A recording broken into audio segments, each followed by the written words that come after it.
And here we have a lightweight running shoe from Hoka, but according to Hoka, it's only for lightweight people, and I'm not making that up.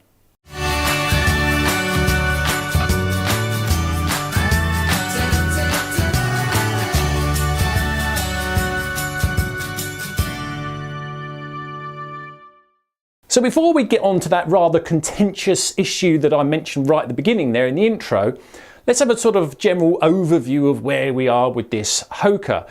First off, you can see it is maybe a little bit more traditional in its look than your normal Hoka shoe. The midsole is not, well, gigantic, one could say. It does look much more of a standard type of running shoe. What you're looking at here is a 4mm heel to toe drop. This is a road shoe slash minimalist sort of racing running shoe. I would say this for most people is going to be a good option for 5Ks, 10Ks. Maybe if you're quite light on your feet and a good foot striker up to a half marathon. I mean, obviously you could run further with this if you want to. Personally, I think most people are maybe going to want a bit more support and a bit more shoe if they're going to do very long distances. But those sort of 5K, 10K, 10-mile distances, yeah, this is definitely there, especially when you want to pick up the pace for things like a race or a tempo run or interval training and things like that, because it is very, very lightweight. The weight actually, and this is a UK 11.5, comes in at 238 grams or 8 3/8 ounces, according to my scales. You've got a traditional sort of mesh upper with these welded overlays. You have a Pro 2 light midsole, and this is a dual density midsole. So you've got a bit more squidge here than you do at the front. So the idea is when you do heel strike, a bit more cushioning and then a bit more energy for the toe off. You've got some rubber at the bottom to give it a bit more, hopefully, longevity. Obviously they're trying to keep things to the minimum here to get that lightweight, because to be frank, 238 grams, yeah, this is a very light feeling shoe. It's all about keeping that weight down so that you've got something, nice and light and snappy for, well, race day and for those times when you want something light and snappy. It's also fairly flexible, not as flexible as I thought it would be, but bear in mind it is a sort of fairly minimal construction, but it is fairly flexible. And also the upper as well is fairly seamless, especially compared to some other lightweight racing shoes I've been running in. So let's get into what's great and maybe what's not so great. First of all, I think, yeah, it's a good looking shoe. I quite like this. I like the fact that it maybe, no disrespect to Hoka's very chunky shoes, but there may be more of an acquired taste. I think you rock up on this, people are going to say, oh, it's a bit different. It's got its own unique flair, its style. Personally, I like how it looks. Cushioning, yeah, you can feel it's not quite your normal Hoka ride, but it feels better than the Clayton did to me. You definitely feel that there is some give there is some cushioning when you're doing the sort of the faster runs, and I have raced in this and I have run in this, obviously. And I kind of found it quite a nice mix of springiness and cushioning.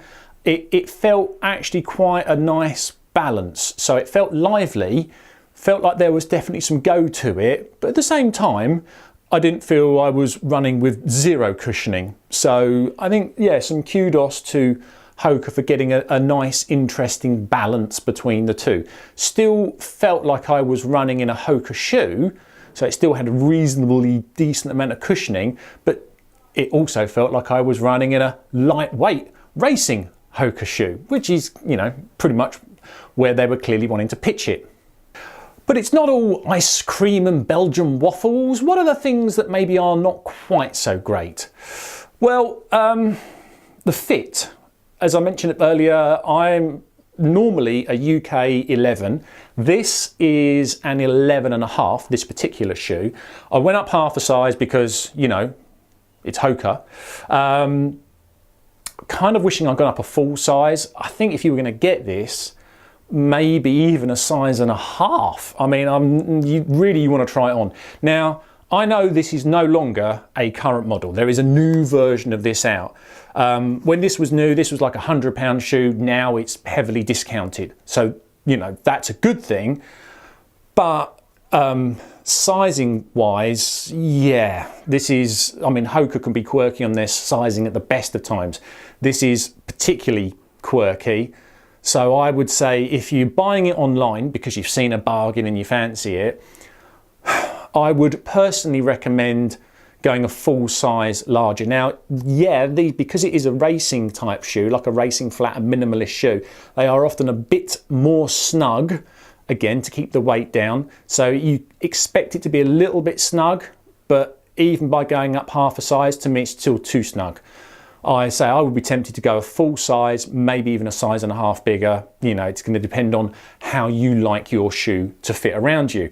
Talking of fit, another thing that's not so great, I didn't feel there was really enough room for my toes to splay. It just felt a little bit narrow, a little bit pinched there. Not disastrously so. I just would have liked just a little bit more room in that toe box. Another little thing as well, the tongue. Yes, obviously, as I say, it's a minimalist shoe. You don't expect much, but it just feels a bit flimsy.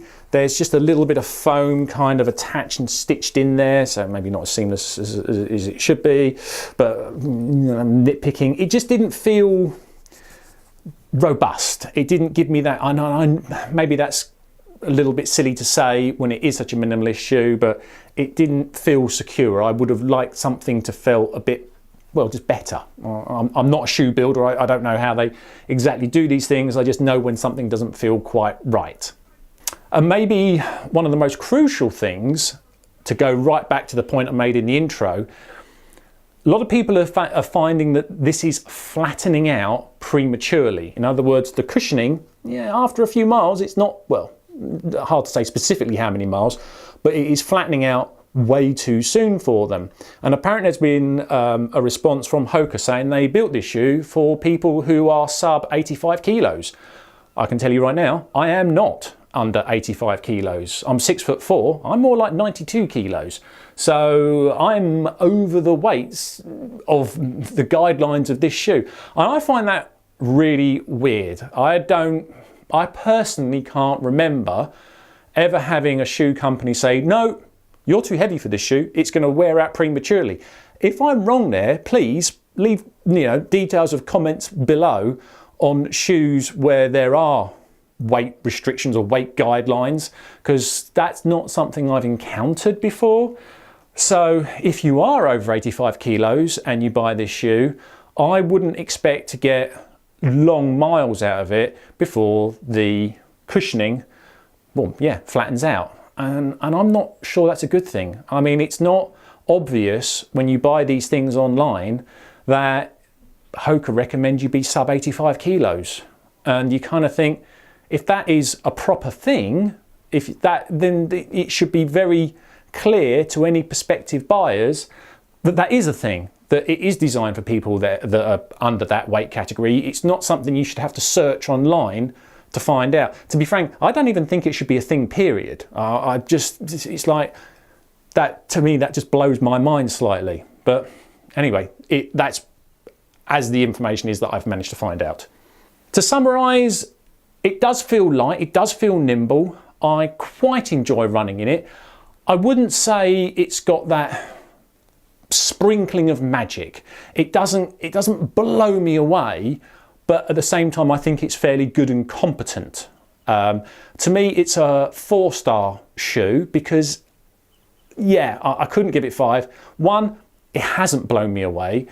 And 2, I just don't like the thing with the 85 kilos, that they want you to be under a certain weight and the fit. But at the same time, I have enjoyed running in it. And I don't think it's a bad shoe at all. I just think you just need to be aware of these caveats. And there's maybe more caveats than I would ever expect to mention to anybody about a running shoe. It's a bit peculiar to me. But yeah, 4 stars, light, nimble. If you're in for that sort of thing and you're under 85 kilos, unless you're happy to accept a shoe flattening out prematurely, Well, there you go, one to consider. I kind of think there are other shoes though that could fulfill this brief, that maybe have slightly more tolerances, if that makes sense. But certainly still a pretty reasonable shoe. And with that, thanks for watching. I'll see you on the next one.